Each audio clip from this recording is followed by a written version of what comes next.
Welcome aboard to episode 28 of the No Huddle Show, our Philadelphia Eagles podcast on NJ.com. I'm Joe Giglio, joined, as always, by Elliot Shore-Parks and Mark Eckel. As we do this podcast a few days after Super Bowl 50, and now the offseason really gets underway. And Elliot, we'll start with you here. You were out there for Super Bowl 50. You're back now, and now it feels like we get back to business. It's kind of weird. The Super Bowl week, the rest of the NFL just kind of goes away for 2 weeks, and now it's back, and we started the whole thing off with a rumor on Super Bowl Sunday about our old friend Nick Foles. Just won't go away, Willie. Yeah, it was funny. I remember waking up Super Bowl Sunday and seeing how it all kind of came out. There was like a ESPN text alert that some people got that made its way around Twitter, and at first I remember thinking, all right, well, this is just, an internet rumor. There's no way this is correct. And then Schefter comes out and says it is, in fact, according, he reports that the Eagles are interested in looking into Nick Foles. They didn't exactly say that, the Eagles are going to attempt to trade for him or anything like that. And I mean, I guess if it's easy to make the tie to Foles. I mean, the Peterson connection, obviously, he coached him in 2012. Foles is probably not going to be back with the Rams. So I guess in a lot of ways, yeah, he is. Or maybe, yeah, I guess. But I'm saying if there's $7 million, he's not going anywhere. If he's going anywhere though, I would think it would be the Eagles. No, he's not going. He's going to be the St. Louis Rams backup quarterback. The Los Angeles Rams, whoever they are. They're leaving him in St. Louis. Yeah, they're leaving him in St. Louis, right? I mean, I don't think it's as crazy as other people do. I know you have a stronger opinion on this, Eckel, but yes, I do. Yeah, I mean, I just think, look, I think his cap hit, his cap hit next season is $8.75 million. That's good for a guy that can't play. Go ahead. Yeah, it is. Keep convincing me. Go ahead. So far, you're off to a great start. All right, I guess my ultimate point would be this: Eagles aren't making the playoffs anyway next season. Right. So why spend $8 million on him when you can get Sanchez, who's just as good for half of that? All right, I think that's a fair point. I'd be okay. I mean, you're never going to find me saying they shouldn't play Sanchez. But I'm saying if I had to pick, Sanchez isn't better than a lot of people, but he's better. But you're assuming Sanchez is going to be back. Why wouldn't he be? I don't know. I'm just saying you're assuming. There's been a lot of turnover on the roster. There's a new head coach. I'm not getting rid of Sanchez and his very affordable contract to bring in Nick Foles at double the money. Well, but I mean, doesn't Sanchez to you seem like a Chip Kelly guy? No, he was a Jets. I mean, he was brought in by Chip Kelly. He's just a guy. Mark Sanchez is anybody's guy. He's just a guy. But I guess I would say, though, Nick Foles might be Doug Peterson's guy. And the other thing, he had him for 6 games as a rookie.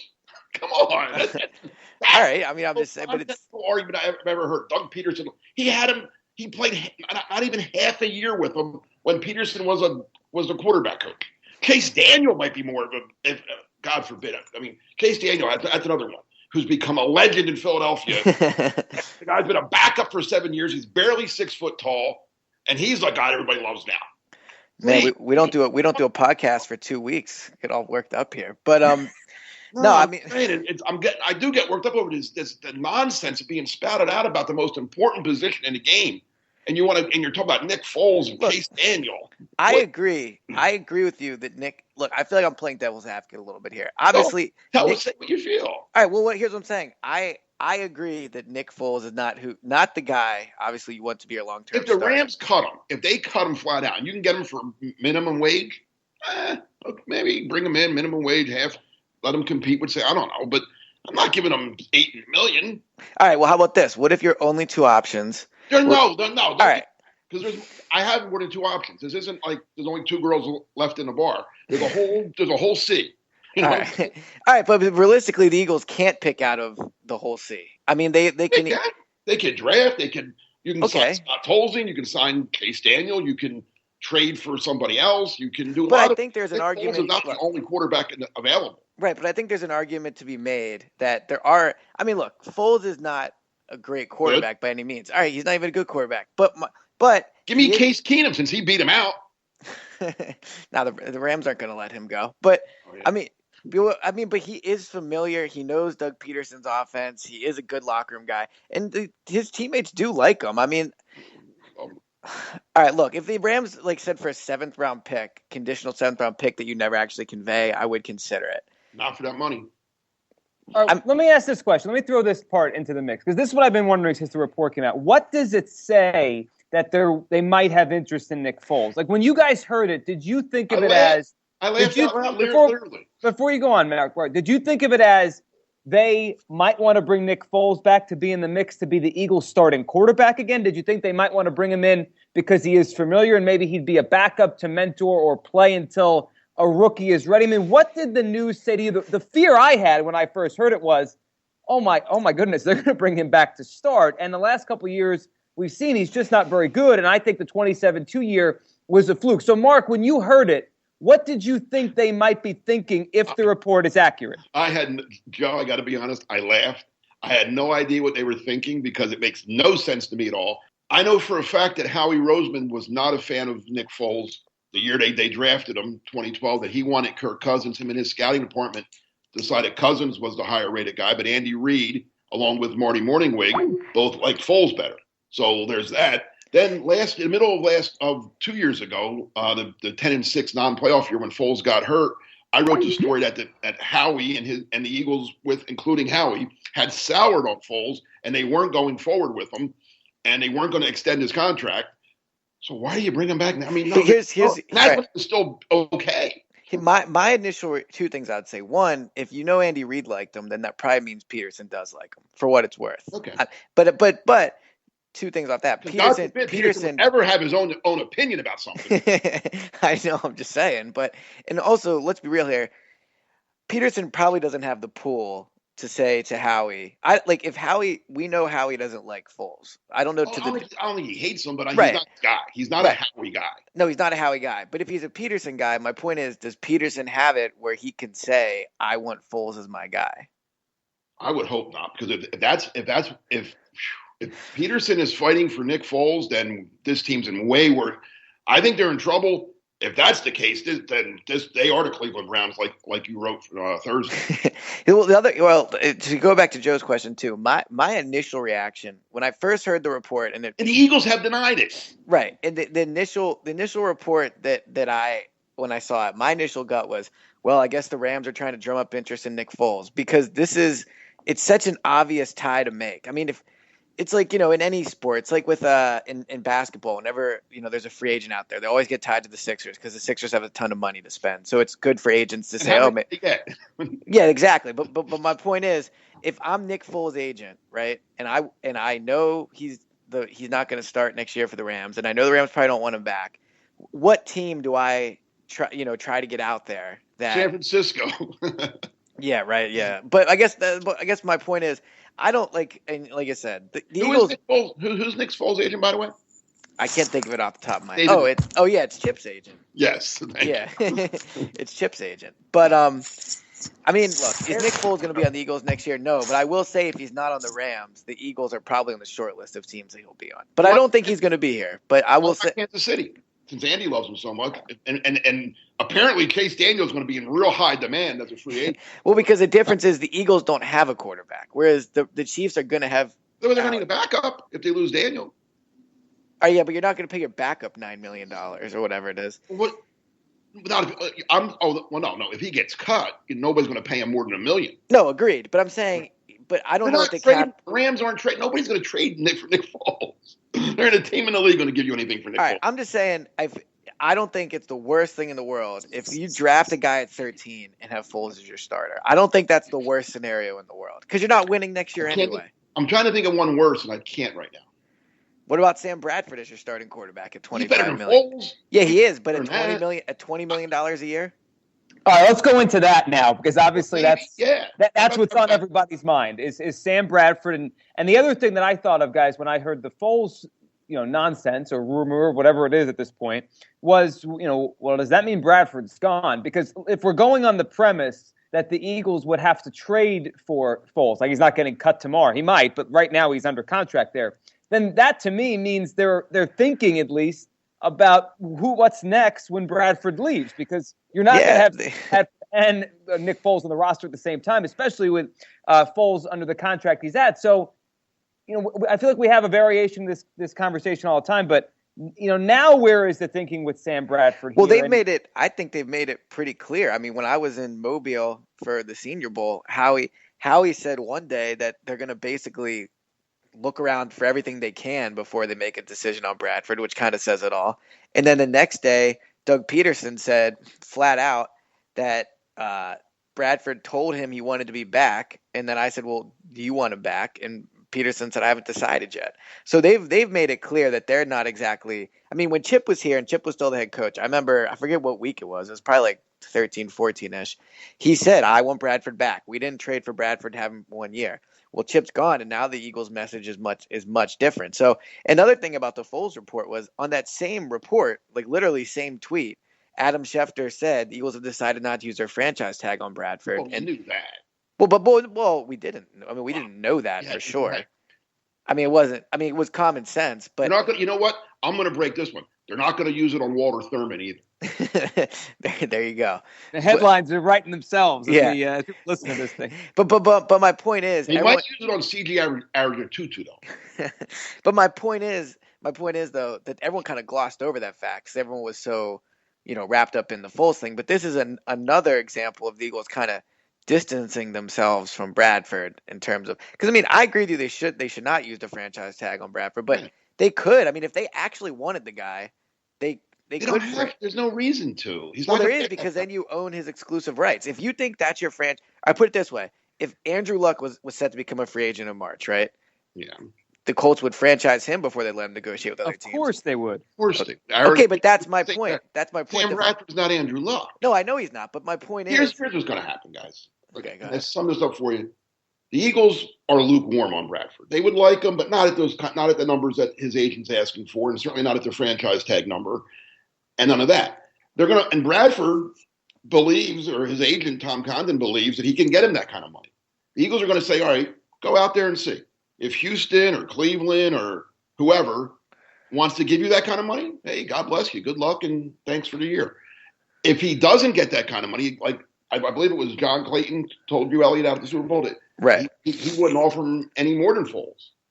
Yeah, but so if that's the best offer that he can get, if he comes back, if he's on the market for a week and the best offer he has is from the Houston Texans, but it's for 3 years, $36 million. And the Eagles say, well, we can do, all right, we'll give you that. Well, here would be my counter to that, though, and I actually, if you lose them. So big. Well, but this will be my counter to that argument for the Eagles. If that's their train of thought, if they're thinking, okay, well, we like Bradford, but like, and then they lukewarm. I said, yeah, right. Well, that's what I'm saying. We like him enough that we would consider re-signing him, but we're not going to blah blah blah. Right. But my whole point on that is like, the quarterback position is not a position where you just settle for a guy, and I just think. If you don't like Bradford for $20 million, why do you like him for 13? Like if you're Doug Peterson, this is clearly it's your job, it's your career on the line here. I'm not saying I agree with what they're going to do. I'm just saying what they're right. going to do. Yeah. But I'm saying off of that, in my opinion, that if I'm the Eagles, it's clear cut to me. He either is your guy or he isn't your guy. If he's your guy, then just pay him whatever he wants and bring him back. If he's not your guy, then don't pay him anything. And if there's any debate between the two, then he's not the guy because you would know when you see a franchise quarterback and you have one, you know it. And Howie Roseman's been around him. I mean, Howie was in the building last year. I know he wasn't, but I'm saying like he either is the guy or he isn't. And if he's not, then don't bring him back. Don't pay him even. I agree with that. Elliot, I'm with you on that. And I think that the example I'll use to go with your point is the Baltimore Ravens have always done things like that and they're usually pretty good. Ozzie Newsome always puts a number on players in free agency, if it's a linebacker or a lineman, and if they get more than that, they say goodbye. But the one time they had to make a real decision, which was Joe Flacco, they paid him a lot, and more than I'm sure they think he's worth because he's their quarterback, and They say he's our franchise guy. So also that was right after the Super Bowl too. It was right, and I'm sure if you gave Ozzie Newsome truth serum, he'd say Joe Flacco's probably not quite worth what we paid him, but he treated that position differently because that's his franchise quarterback. So I think that's a great question. I mean, should they just, if they believe in Bradford, how much are we heckling over here, right? And that's the other thing too, is everyone's like, well, Bradford gives you the best chance to win. So if you can get him for 13 million, blah blah. But like, does he give you the best chance to win? I mean, best of who? He's better. I I like Bradford more than both you guys, I think, but that doesn't mean I like him. I don't hate Bradford. He's just he is what he is. Yes. He's not very good. I mean, Right. That's just reality. That's what I meant. Right. Personally, you can't help but like him. He's a great guy. Yeah, he's a very nice guy. Yeah. But I mean, I think he get like when you say he give you the best chance to win, he gives you the best chance out of him, Sanchez, Foles, and a rookie. Right, and for next season, he probably is their best option. All right, well, how about this? Ready? How about this? If Sam Bradford's a quarterback next year, how many games do they win? 6, 7. All right, if Sanchez is the quarterback, how many games do they win? 5. 5. All right, so you think? So I guess that's my point. Like we're heckling over. This is what I say to people. Like we're heckling over like the difference between 5 and 7 wins, as if like. Well, I'll play devil's advocate then now. Okay, here's what if you're a member of the Sam's Club, which I'm not, but if you're in the Sam's Club. You're thinking we bring Bradford back, and if we can get him for less money, that's good because then we have more money. We get it. We draft if we bring Bradford back, now we can spend 13 on an offensive lineman instead of a quarterback, so we can get a good offensive lineman like the kid from Michigan State or Ohio State, or if the kid from Notre Dame were to fall, maybe Right. And then you maybe get another lineman in it. So now you're fixing your offensive line, and then maybe you sign a free agent wide receiver, and you're pretty confident that the defense is going to be better because you got Jim Schwartz now. So now all of a sudden, all right, maybe next year you only win 7, but now as the line gets better and Bradford gets it, maybe this is going. Maybe they are a playoff team in the next year. But I guess that's not me. That's no, I know, and no, I believe me. I see that. I know certain people think that way. But I guess my counter would be like, if you're gonna build with somebody and you're gonna just kind of hope someone gets better, then why not do it with a rookie? Oh, that's what I want to do. Yeah. Well, and the other thing I would say is my issue with Bradford is not so much the amount per year. My issue is the Eagles can't get themselves into a situation where 2 years from now they can't cut him because the cap hits so big. Like if you told me Bradford would sign a 1-year, $18 million deal, right? I still would not do that. That's but for you too. That's 18 on the cap. No, it is. But at least my point is, like the teams that hurt themselves in the end of like, all right, like DeMarco Murray, right? Like the Eagles can't get rid of DeMarco because the cap hits so high. Like you can't and well, Miami's the example there with Tannehill. Right, exactly. But at least with DeMarco, it's just a running back. Where it sucks that you bench him, but at the end of the day, I mean, you just don't play him. But like the Eagles can't get themselves into a situation where in 2017, Peterson has to start Bradford, even though he still just is what he is, like an average quarterback. That's why they're going to move on from him. And that's my point. So like and it's a good debate and discussion over like whether you would pay him 13 or 20. But the real issue is you can't get into a situation where you tie down to this guy for 3 years because it's just too risky. I mean, we haven't even mentioned the health factor. Yeah, he stayed healthy this year. He still missed 2 games, but you know who knows what's going to happen with him. So listen, I'm off. I think, and I've written this. I think it's time that people are yelling at me that I'm negative, this and the other thing, but if they don't want to use the word, I will. This is a team that should be rebuilding. Yeah, for sure. Right? I mean, they're not winning. I don't care what they do next year. They're not winning. They're damn sure not winning a Super Bowl. And I don't think they're making. I mean, I think it's going to be really hard to even make the playoffs. As bad as the NFC East is. Yeah. I mean, unless Tony Romo gets hurt again, the Cowboys are going to be pretty good, and the Giants probably get better. And the Redskins are still. They're not going to. They won it last year, so you can't throw them out anymore. I mean, I agree with you. I do agree with you. I think more highly of the defense than I think both of you guys do. So I mean, I could see them maybe winning, I don't know, 8 games. And if the NFC East is bad again, maybe. But I agree. I mean, as if I had to pick today, you told me Sam Bradford, or really, actually, I don't care who the quarterback was, short of a miracle. And I will say this: let's say they draft like Paxton Lynch at 13, I'm more confident he turns into something special. Just you luck into something special there, then I am confident that Bradford will like turn it around after 6 years. Agree. So I'm not sure it's Paxton Lynch, but whoever right, exactly. That's not our job. We don't know. We're not scouts. We're not getting paid to do all that kind of stuff. We're getting paid to report what they do. It's their job. And everybody says, "Oh, it's hard to find a quarterback." Well, guess what? That's why Howie makes $1.7 million. Yeah, to go find a quarterback. That's why he's highly paid. That's why his scouts are paid. It's their job to figure out if Paxton Lynch is the guy, or if Carson Wentz is the guy, or if Jared Goff's the guy, or whoever they think the guy is. It's their job. Seattle is very good because they figured out that Russell Wilson was going to be good, and they got him in the 3rd round. Yep, and so I guess that's what I'm saying is, short of them lucking into a quarterback, this team is not making. Well, I don't mean lucking, but I guess my point is short of. Yeah, I mean, I guess you could use the word luck, but regardless, short of them getting considerably better at the quarterback position, which is hard to see them doing. I think this team. I agree. They're not making the playoffs next year. They're winning 7 games, even if the defense is way better. I still think they're only winning 6 or 7 games. And the schedule, off the top of my head, is hard. Yeah, I mean, harder this year. So, and this was, maybe we can segue into this. And this was my whole thing when I wrote about Fletcher Cox in terms of paying him a ton of money.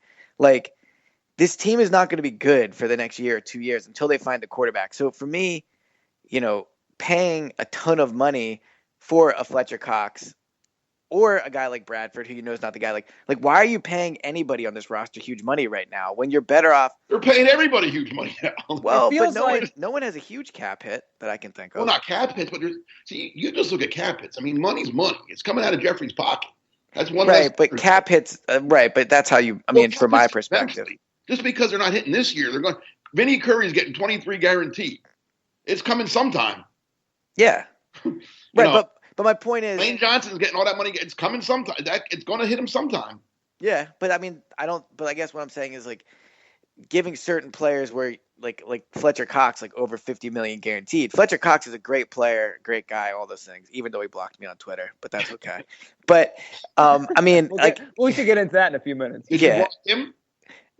No, I didn't block him. Block him. No one can block him. Right? He's a Hall of Famer. Yeah, but I guess what I'm saying is that I just don't think the Eagles are in a position right now to make a defensive tackle their franchise player. I think in general that's not smart to do.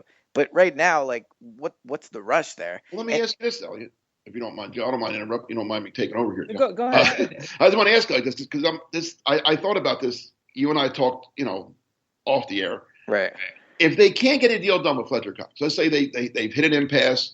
He wants whatever, and they're not budging, and he's not budging. And he has next year. He's making $8 million, so it's not like it's real urgent. But if it looks like you're not going to be able to come to a deal with him, I like where you're going with this. Before the season starts, like in training camp, it's done, and his agent says, you know what, we're done. We're going to play the season. We'll talk to you after the season, and we'll test free agent. Would you trade him? I would. I absolutely would. If a team were to give me a top 15 pick for Fletcher Cox, I would. I'm saying top 10, maybe. Yeah. Oh my. For sure, I would do it in a heartbeat. There you go. Well, let me throw this in there then. I think it's a fun question. That was Short Park saying Eagles should trade Fletcher. yeah. That's right, Fletcher. He won't be seeing it because he blocked me. But no, I'll tweet it at him and then he'll block me too. Good. Nice. So let me ask you guys this because I think what you were saying there, Elliot, and then the question from Mark leads me to this. Now, I kind of agree with you guys. This should be a rebuild, even though the Eagles are handing out money like it's not a rebuild. And obviously what they do with the quarterback situation will give us a signal here. But do you think, and I know, Mark, you had written recently, you had kind of connected the dots between what the Eagles are doing, how they should think maybe a little bit more long-term, like the Sixers. So the question I have for you guys is, I mean, should this be a direction from above? Because I think it's easy for us to say, and any fan out there listening, the Eagles should rebuild. It's probably harder if you're Howie Roseman and, everyone thinks you stink anyway, and you want to prove that you don't stink and you want to win right away. And obviously Doug Peterson ideally wouldn't want to go through a 4-12 year to start his head coaching career. So should the direction come from above? Should the direction come from above from Lurie and say, I believe in you guys. It's okay. Let's take the long, slow, methodical, smart approach here. And long and slow. Well, but it's different in the NFL. Slower. But it's slower if you bring in a rookie quarterback. Compared to probably or at least it won't be next year. They can convince themselves. Right. If they bring Bradford back, they're going to convince themselves they could be good next year, even if they're wrong. If they have a rookie, we probably know they don't think that. So should it come from above? Should they be told, it's okay if you guys don't have to win next year? Because to me, that's what the whole quarterback thing is. Yes. Yeah, I there, Joe. And I think what they do at quarterback will define if they bring Bradford back at whatever money, $100 million to $10 million. If Sam Bradford is the opening day starter, then they're trying to win next year. Exactly.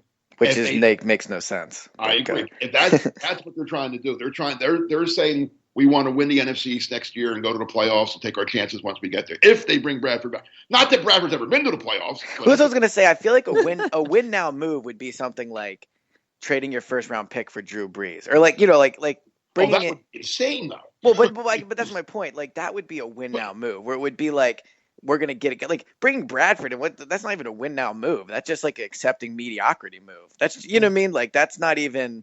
Like, I agree.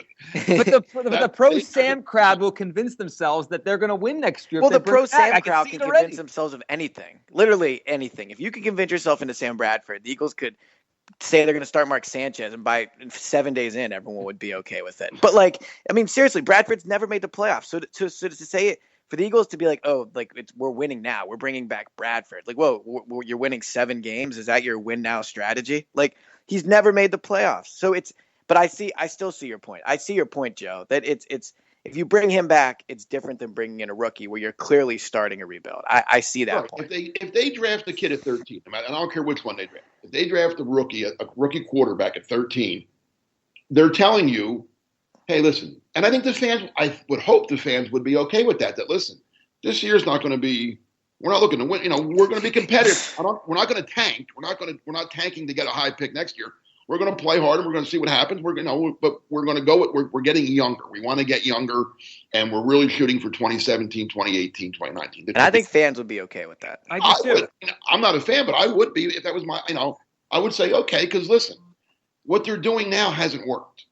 They haven't won anything in 55 years. So whatever they've done in 55 years hasn't worked. Yes, they had some good years, but they didn't have the year. Well, let me ask you this: what if they don't sign Bradford, right? Mm-hmm. And they don't draft a quarterback? Who the hell's quarterback? I mean, Chase Daniel. I don't know. They just punt for a year. They're like, look, because it goes back to my point. If you don't like Bradford, if you don't love the quarterback, then you can't take. Let me play off that for a second. If the guy you like, let's say they in their mind, Jared Goff's the guy. That's the one. We want him. Lynch, we're not crazy about him. Wentz, we don't want a guy from that level. And Goff goes to Cleveland at 2. No, you don't reach and take a guy just to take him at 13. Well, that's my point. I mean, or maybe in their head they're saying, look, Deshaun Watson from Clemson's really good. We really talk about tanking. Right. Well, I guess my point is, and we were also talking about like how fans would interpret this. Like, let's say they go into next year with Chase Daniel, Mark Sanchez, and Thad Lewis as their quarterback rotation. Right. I'm real excited. I can't wait for camp. Yeah. Well, but my point is, but they draft like a stud offensive lineman at 13. They, like the defense. So I guess like is the message of rebuilding solely tied to the quarterback position? Yeah, okay. I think so. I don't think people would be happy with that. But so what if they do nothing? That's like what if they're rebuilding? Then they're still rebuilding, I guess. If their quarterback, if they start the season, I'm going to tell you, if they start the season with anyone except Bradford, unless, like you said, they make a crazy trade, right? Yeah, better. Then I think they don't have to say it out loud. Then it's a signal to rebound. We're not. Hey, listen, we're gonna. It's like they're trying to recreate Andy Reid, right, with Doug Peterson and all that. Well, I covered the team in '99. We knew they weren't going to win in '99. Nobody in their right mind thought they were going to win anything in '99. Right. And they didn't. They had Doug Peterson as the quarterback. But they had McNabb, right? Well, they drafted McNabb, but you knew they weren't going to win. Even if McNabb started day one, they weren't going to win '99. And they did that right. That's one of the best. Andy Reid, in my opinion, did 2 really, really good things as head coach. He hired Jim Johnson as his coordinator, and he handled McNabb perfectly. He didn't rush him in. He didn't start. And I was one of the ones saying, "Oh, get him in there. Get this Peterson guy out." But he handled it perfect. McNabb went in when he went in a little bit here, a little bit there. Then he started like the last 5 games or 6 games, whatever it was, and he got hurt. And he missed the last one. But then Donovan was ready in 2000, and they made the playoffs.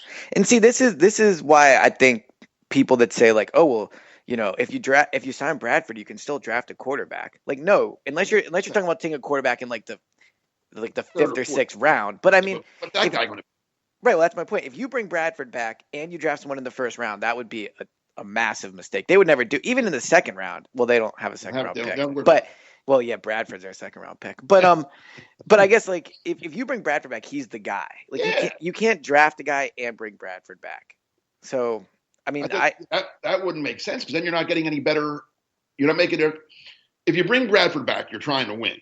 And if you draft a kid at 13, he's not going to. And Bradford's there, he's not going to help you at all. So you didn't give Bradford any help in 13 for next year, right? I guess right. I guess the question is, are they acting like a team that looks like they're actually trying to rebuild. Because like you were saying, Elliot, a few minutes ago, all the money they're spending, and now you reported that they're close with Fletcher Cox, and you could tell us more about that. So they're spending all this money. They already re-signed Vinny Curry to a big deal, which I think makes sense in the new defense with Jim Schwartz, and they handed out all these contracts to younger players they want to lock up for years.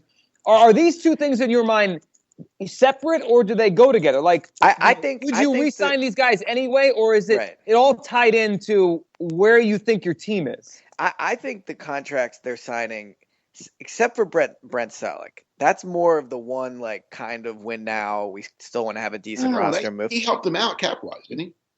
Yeah, well, you could have just cut him though. No, but why do that? Well, because if you're not trying to win, I mean.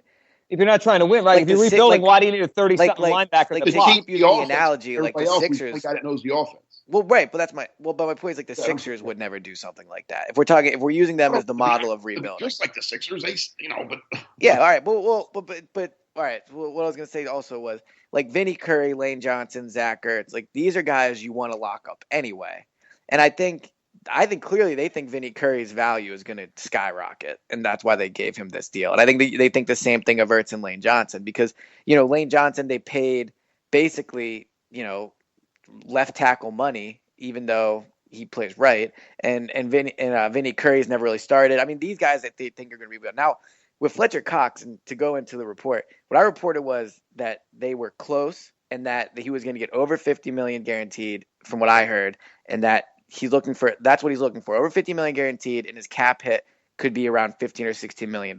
Now, Fletcher Cox tweeted, some type of subliminal shot saying that wasn't true. So maybe they're not as close as what I've been told. But the reality is, Fletcher Cox, unless they've had some type of breakdown in negotiations that I don't know about, is not going anywhere. I mean, they're going to pay him. You don't give Vinny Curry all that money. You don't sign all these young guys and then let the best young player on your roster. Now, this isn't my opinion, but their train of thought is he's the best young player on the roster. Howie Roseman drafted him. He's probably the best draft pick Howie Roseman's ever made. They're gonna pay him. I mean, it's gonna happen, and they have made that clear. They're offering him big money. Like, so he will be here in my opinion, and from what I've been told. Now, is that a win now move? I mean, I'll throw this out to you guys. If Fletcher Cox is on the roster next year, does it impact their win-loss record? A little bit. Yeah, well, it does, but it's not like a quarterback. Even though you're paying him that, major money, it's not that kind of impact. That's my point. Is all right, and I wrote this in the article of the top 5 defensive linemen in the league that, in terms of average cap hit, like I'll have to look it back up now. I'm forgetting, but I don't think any of them have, and none of them have ever won a playoff game. I'm almost positive of that, and only one of them made the playoffs last year, and that was J.J. Watt, and he's never won a playoff game. I'm pretty sure. Right, and as good as Cox is, and they might have won one. Won. Yeah, he won one. As good as Cox is, he's not as good as J.J. Watt, and he's not as good as Ndamukong Suh. And I agree. The Dolphins. And I'll argue that one. Suh, all right. Well, when Suh wants to be better, he is, but Suh takes a lot of games off. Yeah, well, I mean, true. And Cox did have more. Cox had more sacks this year, but Cox also, that's the most sacks he's ever had in his career. Mm-hmm. But I mean, the Dolphins basically did the same thing. They gave Suh huge money, hoping it would kind of like take them. He could be like their guy, and they had a lot of other problems. But the Eagles have a lot of other problems. Like, the Dolphins. So you're saying you wouldn't give Cox a big deal? I don't think I would. I mean, and you would trade him because you don't want to lose him for nothing. Oh, I would can't let him walk away. I would absolutely trade Cox for a top 10 pick. Like, no doubt in my mind about it. I would you trade him straight up for a quarterback? Yeah, I mean, obviously it depends on which quarterback. I mean, I would Nick Foles. Yeah, Nick Foles in a second-round pick. How about that? I mean, I would trade him for Andrew Luck. I'd trade him for Marcus Mariota. I would trade him for Cam Newton. I mean, there's tons of Well, those guys aren't going anywhere. Yeah, exactly. I mean, for an older quarterback that team might. Nah, I probably wouldn't do that because I don't. I mean, you'd have to give me an example. I can't think of any off like Blake Bortles. I would do that. He's young. No, yeah, but would you do it for Ben Roethlisberger? What about Ben for Philip? Yeah, I would trade him for Ben Roethlisberger in a heartbeat. Yeah, I would too. At his age, huh? I still think Roethlisberger has 4 or 5 good years left. Me too. Yeah. Okay. What about the idea of if the Eagles fell in love with one of these quarterbacks very high, and like a team like the Titans at number 1, who obviously they don't need a quarterback, I mean, I'm not saying Fletcher Cox. Could you imagine if they traded Fletcher Cox for the number 1 overall pick to the Titans 1 year after? It'd be wild. I mean, I'm not saying that I don't deal. think Tennessee would give you one straight up. I don't think so either. I just mean, in theory, if you could have some sort of package that basically. 13 and Cox might get you one. I don't know. I mean, yeah. Last year when everyone was all in on Mariota, as was I, my argument I kept making was, look, if he's the guy, then go get him. Right. And I mean, I trust Chip a lot more to say that Mariota is the guy than I do like Howie to say we think Carson Wentz is the guy. But if for whatever reason Howie and Doug Peterson really think Carson Wentz is like their quarterback of the future, then then they should do it. I wouldn't trade up for Carson Wentz because I don't think Carson Wentz is that good. But if Howie and Doug Peterson thinks he is, and they know the Browns are going to take him at 2, and the Titans say we'll trade you number 1 for Fletcher Cox, and it'd probably 13 and Cox, right? Let's be honest. Yeah, I mean, just to be clear, I would not do that. But if they think that he's the guy, then yes, you trade a defensive tackle for a quarterback 10 out of 10 times. Now they better be right because Fletcher Cox is a top 3 player at his position, and if you trade up for a quarterback and you're wrong, then everybody's getting fired. But you say you would trade him for a top 10 pick. So let's say Jacksonville picking where they even pick 5 or 6. Say they said they came to you and said, all right, we'll give you number 6 for Fletcher Cox. Yeah, I would do it. You would do that. So now you have 6 and 13 for 2 reasons. One, I think you can address another need. Maybe you get offensive tackle or whatever. But 2, the guy you're going to get at 6 could potentially be just as good as Fletcher Cox, and you get him at a discounted rate for the next 3 or 4 years, as opposed to giving Fletcher Cox a huge deal. Okay. It'll be like resetting the clock on a potential having Fletcher Cox all over again for a cheap price. You guys, that's good. That's good, Elliot. I'll say this too. What if Vinny Curry and Fletcher Cox get the same amount of snaps next year? Who gets more sacks? Probably Curry off the end. The ends usually get more sacks than tackles. You don't think Cox will play some time at end? I mean, they got more ends than they know what to do with now. That's a good point. Yeah, that's a good point. I wanted to bring that up. Well, first, Joe, to answer your question from a little while ago about what are they doing, I think we'll know more. I don't think the Lane Johnson, Zach Ertz, Vinny Curry deals have anything are giving us a hint as to what they want to do. That's signing good young players or players they hope are good that are rising. I'll say rising players. Let's see what they do with DeMeco Ryans, Darren Sproles. They already cut Cooper. The older guys that like DeMeco Ryans I think can still play the game. Darren Sproles, I think, had a very good year for them last year. Yeah, I think Sproles has to go though. But they're old, right? If they start getting rid of those guys, even if they trade maybe and get something for them, then they're telling you, yes, I don't care what they say. If they start trading away or cutting veteran players, then they're obviously telling you that we're not looking to win in 16. We're looking for the future. Right. Let's go there before we wrap this episode up. I mean, Riley Cooper was cut on Monday. We're doing this podcast on Thursday morning, and every Eagles fan I know was very excited about that. So no more Riley Cooper. He's gone. Who do we think's next? You guys both mentioned Sproles there. They could save some money by cutting him. He's one of the names we've heard about. Over the next few weeks, do we think Sproles will still be on the team? And who else are you kind of looking at that maybe could be on the radar to be out? I wouldn't cut Sproles because I truly believe you could get something for him. If you wait till March 9th when you could trade and all that kind of stuff, I think if I'm a contending team, if I'm the New England Patriots, for an example, or just maybe. Oh, he'd be great. He'd be great there. You think? You know what I'm saying? Like, or Seattle. If I'm a team on the brink, I think a guy like Darren Sproles could really, really help me. In the return game alone, he could help me. I mean, he brings a punt back a year, right? So, I mean. What do you think you could get for him? 5th. That's what the Eagles paid, right? I would how he argue paid his a value's 5th and then still gets a 5th years later.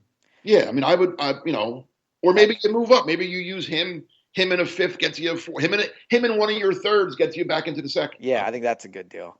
Yeah, I would do that. I mean, something. I don't want to just cut Sproles because I really think I'll tell you this: if they cut Sproles next week, he'll have 10 teams calling him. Then if they cut him on Monday, on Tuesday he has 10 teams calling. Well, let me ask you this: let's say you try to trade Sproles and nobody makes you any offer because. Oh, whatever, right? Okay. Right. Do you just bring him back then? I think I'd keep him. Yeah. I'm not so sure. I understand the idea of cutting some of these guys and trying to save some money. That you have to do that every year. Every team does it. But my thing with cutting Sproles isn't so much about saving money. I also think the Eagles need to draft a running back this year. And, I mean, I guess you could maybe carry 4, and then there's a whole debate of a fullback and what you do there. Well, they're going to fullback. You think they are going to have a fullback? I'm writing that for Friday. Well, Kansas. Again, if Doug Peterson is Andy Reid, and that's what we think he is. The Eagles always had a fullback when Andy was here, and Kansas City has a fullback. Well, that's my point. So that's I'm assuming Sproles isn't going to play fullback. So I mean, what are you going to carry 5, a fullback and 4 running backs? I would think if Sproles stays, you're probably not. Barner probably doesn't stay. See, but I'd rather have Barner, just a younger guy.